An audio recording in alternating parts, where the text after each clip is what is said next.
सांगितलं की बॉस सर्वसामान्य किंवा माझ्यासारख्या बिझनेसमॅनला अगदी इझिली हे कसं त्या पडद्यामागून पडद्यावरती घेऊन जाता. So is a really great person की ज्यांना मी अनुभवतोय आणि याच्यासोबत एक आध्यात्मिक अनुभव पण शेअर करतो.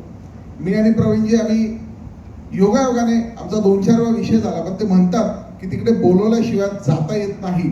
तसं महाकालला आम्ही सोबत गेलो, आमचा 2-4 विषय झाला, पण आम्ही एकदा सोबत गेलो. तुम्हाला अनुभव सांगतो, प्रवीणजी येणार म्हणजे सगळे प्रोटोकॉल लागून जातात. सगळे प्रोटोकॉल असताना काहीतरी तिथे गडबड झाली आणि आमचा प्रोटोकॉल सगळेच प्रोटोकॉल तिथे त्या दिवशीचे थांबले काही तासासाठी. आणि योगायोगाने आम्ही त्याच तासांमध्ये तिथे हे सगळं चालू असताना ऑल ऑफ अ सडन आमचं दर्शन होतं नाही होतं माहित नाही, आम्ही आत गेलो. त्यांनी बोलवलं होतं हे सत्य. आणि प्रवीणजींच्या हातातले आणि काकांच्या हातातले 2 पोस्टर हे तिथल्या गुरुजींनी स्वतःहून येऊन घेतले. त्यांनी विचारलं की पिक्चर का आहे क्या, आणि अंगावर सांगताना काटे येत आहेत. ते महाकालचे पहिले पोस्टर होते आणि ते तिथे डायरेक्ट महाकालांच्या चरणी अर्पण झाले. आणि ते फोटो तुम्ही कदाचित प्रवीणजींच्या पेजवरती पण बघितलेले आहेत.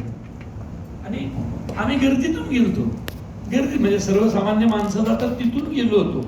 आणि काय त्या पुजाऱ्याला वाटलं त्यांनी ना, ते हातात पोस्टर पाहिलं. मी तिकडनं देवाला दाखवत होतो महाकालला. त्यांनीच ते घेतलं की पिक्चर काय घ्या. म्हटलं हाँ ये मेरा पिक्चर है, अभी आ रहा है हम मराठी लोग. अच्छा अच्छा.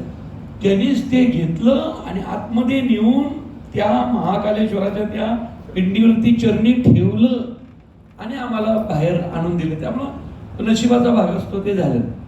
आता सिनेमाबद्दल अजून काही वेगळं विचारायचं असेल तरी विचारू शकतो.